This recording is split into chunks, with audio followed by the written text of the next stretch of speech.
Good morning dear student. जैसा कि आपके पास है ना मॉडल वर्ब का 3 वीडियो जा चुका है पार्ट 3 तक, ये पार्ट 4 होगा जिसमें कि हम लोग आउट टू के यूज़ के बारे में पढ़ेंगे, मस्ट के बारे में पढ़ेंगे, है ना, डेयर के बारे में पढ़ेंगे और नीड के बारे में पढ़ेंगे और यूज टू के बारे में पढ़ेंगे। यानी इस वीडियो में करेंगे, इसमें से आपका मॉडल जो होंगे वो पूरे फिनिश हो जाएंगे। आइए इसको स्टडी करते हैं डियर स्टूडेंट। देखिए कहता है यूज ऑफ आउट टू का मतलब भी होता है चाहिए के अर्थ में। आउट टू का मतलब भी होता है चाहिए के अर्थ में। कहता है रूल फर्स्ट, आउट टू का प्रयोग मोरल ऑब्लिगेशन यानी नैतिक कर्तव्य, डिजायरेबिलिटी और ड्यूटी को एक्सप्रेस करने के लिए किया जाता है। We ought to love our country, हम लोगों को अपने देश से प्यार करना चाहिए। और students ought to work hard, है ना, विद्यार्थी को कठिन परिश्रम करना चाहिए। We ought to help those who are in need, हम लोग को, है ना, जो ज़रूरतमंद है उनकी मदद करनी चाहिए। रूल 2 कहता है आउट टू का प्रयोग स्ट्रॉन्ग प्रोबेबिलिटी यानी प्रबल संभावना को एक्सप्रेस करने के लिए किया जाता है। जैसे he ought to win the race, यानी उसे हर हालत में जो है रेस को जीतना चाहिए। She ought to pass in the first division, से हर हालत में फर्स्ट डिवीजन से पास होना चाहिए। जल्दी नोट कीजिए डियर स्टूडेंट। अच्छा लग रहा हो तो लाइक से सब्सक्राइब जरूर कीजिए। आइए डियर स्टूडेंट देखते हैं रूल नंबर 3। कहता है आउट टू का प्रयोग एडवाइस, सलाह को एक्सप्रेस करने के लिए किया, यानी एडवाइस के लिए हम लोग आउट टू का प्रयोग कर सकते हैं। जैसे you ought to read the Gita, तुमको गीता पढ़ना चाहिए। गीता जो हम लोग का होली बुक माना जाता है। फिर students ought to get up early in the morning, यानी विद्यार्थी को चाहिए रोज सवेरे उठना। रूल 4 कहता है आउट टू का प्रयोग लॉजिकल नेसेसिटी, लॉजिकल नेसेसिटी का मतलब तार्किक आवश्यकता को एक्सप्रेस करने के लिए किया, यानी तर्क वितर्क जो होता है। Aditya ought not to be late, Aditya को लेट नहीं होना चाहिए। Aditya ought to start at once, Aditya को एक बार फिर स्टार्ट होना चाहिए। और फिर कहता है अभी तक हम लोग 4 रूल पढ़ चुके हैं। कहता है कि उपरोक्त सभी, यानी ऊपर दिए यानी चारों पॉइंट में सभी परिस्थितियों में आउट टू के बदले हम लोग शुड का भी प्रयोग कर सकते हैं, कोई दिक्कत नहीं होगा। लेकिन शुड और आउट टू का प्रयोग आप थोड़ा सा बढ़िया से देख लेंगे। नोट कीजिए, नेक्स्ट पॉइंट की ओर चलते हैं हम लोग। आइए डियर स्टूडेंट देखते हैं रूल नंबर 5। कहता है ought to plus have plus M भी 3 यानी मेन वर्ब 3 का प्रयोग पास्ट ऑब्लिगेशन को एक्सप्रेस करने के लिए किया जाता है। He ought to have work hard, उससे कठिन परिश्रम करना चाहिए था। You ought to have helped her, तुम्हें जो है आपका उसकी मदद करना चाहिए था। She ought to have obeyed her husband, उसको अपने पति की, है ना, पति की आज्ञा मानना चाहिए था। इसमें नोट देता है, कहता है आउट टू का पास्ट टेंस फॉर्म नहीं होता है।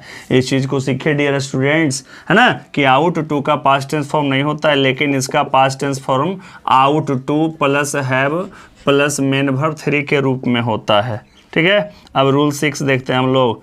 Out not to plus have plus main verb 3 का प्रयोग पास्ट डिसअप्रूवल, डिसअप्रूवल का मतलब नामंजूरी, अस्वीकृति, जिसको हम लोग नहीं फेवर करते हैं, को एक्सप्रेस करने के लिए किया था। जैसे you ought not to have laughed at her mistake, यानी ये आपको नामंजूरी, उसके गलतियों पे आपको नहीं हंसना चाहिए था।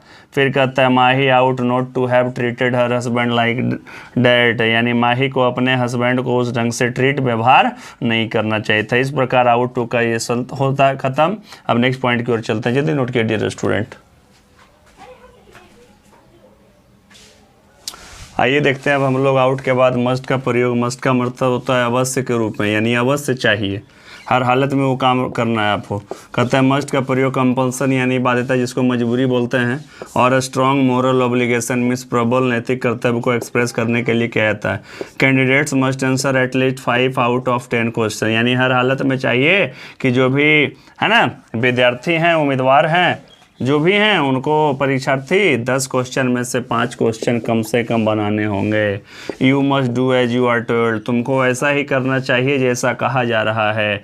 The patient must take medicine in time, the patient must take medicine in time, यानी रोगी को समय से पहले दवा लेना चाहिए। रूल 2 कहता है मस्ट का प्रयोग ड्यूटी यानी कर्तव्य को एक्सप्रेस करने के लिए किया जाता है। A soldier must fight for his country, यानी सैनिक को अपने देश के लिए लड़ना चाहिए। ए जज मस्ट बी अपराइट, जज को एकदम सच्चा होना चाहिए। Everyone must do his duty, हर किसी को अपना काम करना चाहिए। आइए नेक्स्ट पॉइंट की ओर चलते हैं हम लोग।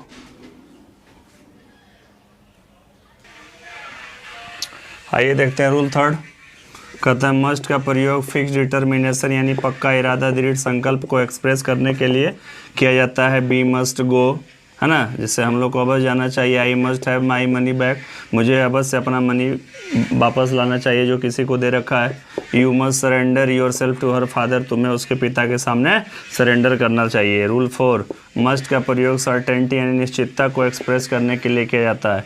You must finish the work by tomorrow, यानी तुमको हर हालत में कल तक ये काम समाप्त करना चाहिए। We must win this match, हम लोग को अवश्य यह मैच जीतना चाहिए। नेक्स्ट पॉइंट की ओर चलते हैं। आइए डियर स्टूडेंट देखते हैं रूल नंबर 5 मस्ट का।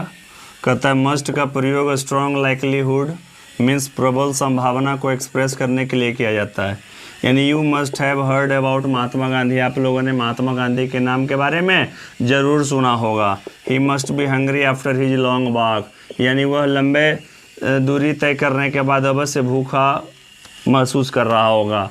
He must be A robber, उसे अवश्य एक रॉबर होना चाहिए। रूल 6 कहता है कि मस्ट का प्रयोग इनइविटेबल मीन्स अनिवार्य असंभवी अवश्य संभावी के भाव को एक्सप्रेस करने के लिए किया जाता है। जैसे बी मस्ट ऑल डाई, हम पॉसिबिलिटी यानी हम लोग सबको एक दिन मरना होगा। If we want to keep ourselves fit, यदि हम लोग अपने आप को है ना फिट रखना चाहते हैं, अच्छा रखना चाहते हैं। We must get up early, तो हम लोग को सवेरे उठना चाहिए। Students must be at their duty on Sunday next, विद्यार्थियों को है ना अगले संडे उनके ड्यूटी पे अलर्ट होना चाहिए। इस प्रकार से ड्यूटी है ना। अब ये वीडियो लास्ट हो रहा है आपका डियर स्टूडेंट, यहाँ पे इसी पार्ट में फिर एक पार्ट लास्ट में जाएगा जिसमें हम लोग यूज टू के बारे में पढ़ेंगे, नीड के बारे में पढ़ेंगे और डेयर के बारे में पढ़ेंगे। ठीक है, नेक्स्ट वीडियो में मिलते हैं। चैनल अच्छा लग रहा हो तो लाइक से सब्सक्राइब करिए, है ना। चलिए।